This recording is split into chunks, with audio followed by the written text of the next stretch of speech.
comment se préparer à affronter les canicules. Il y a donc plus de vie aquatique sur plusieurs kilomètres. Les phénomènes extrêmes sont de plus en plus fréquents.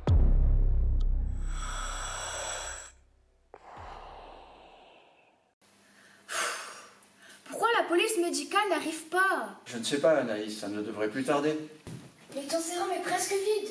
Ne t'inquiète pas pour moi, il me reste toujours un franc dans une autre poche et je pourrai toujours le boire. T'entends quoi par boire? Eh bien avant que cela ne disparaisse, il fallait que l'on boive de l'eau pour s'hydrater. Comment vous faisiez ça? Eh bien, il suffisait d'avaler un peu d'eau liquide et ça allait mieux. Berk, avaler de l'eau par la bouche. Oui, par la bouche. Mais à l'époque, l'eau n'était pas si dangereuse pour notre santé. C'était un drôle de temps que tu vivais, papy. D'ailleurs, est-ce que tu as des souvenirs de toi à mon âge? Oui, bien sûr. Raconte-moi tes préférés. Avec les copains et les copines, on adorait se retrouver pour pique-niquer, pêcher, rigoler ensemble. JP, regarde la vache. C'est un cochon, Julie, pas une vache. Mais c'est toi le cochon. Quoi? Ces déchets, vous les laissez partout? Oui, on ne s'en rendait pas encore bien compte à cette époque. On pensait surtout à s'amuser. C'était pareil quand on pêchait. Ça mord? Oui, ça mord. J'ai pêché une danette. Papy, c'est normal de pêcher ça dans l'eau? Je le remets ou... Non, ce n'était ni normal ni bien de faire ça. Tu as encore jeté un déchet? On était un peu insouciants.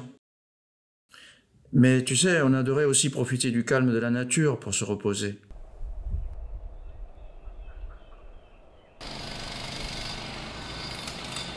C'est quoi ce bruit? Tu ne sais pas? Ils sont en train de faire un parc d'attractions dans la forêt Petit Pré. Un parc d'attractions? C'est trop bien. Ouais. On s'en ira un peu moins parce que...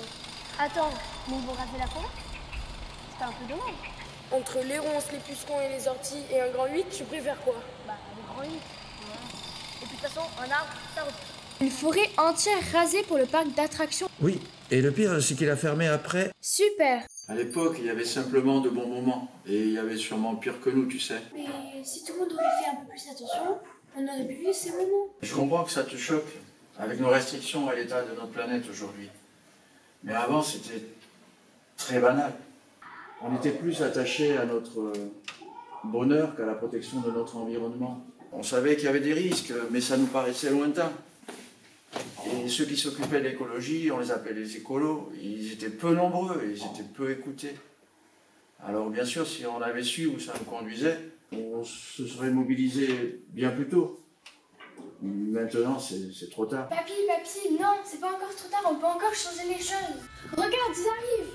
Tiens bon, on va y arriver, on va changer tout ça.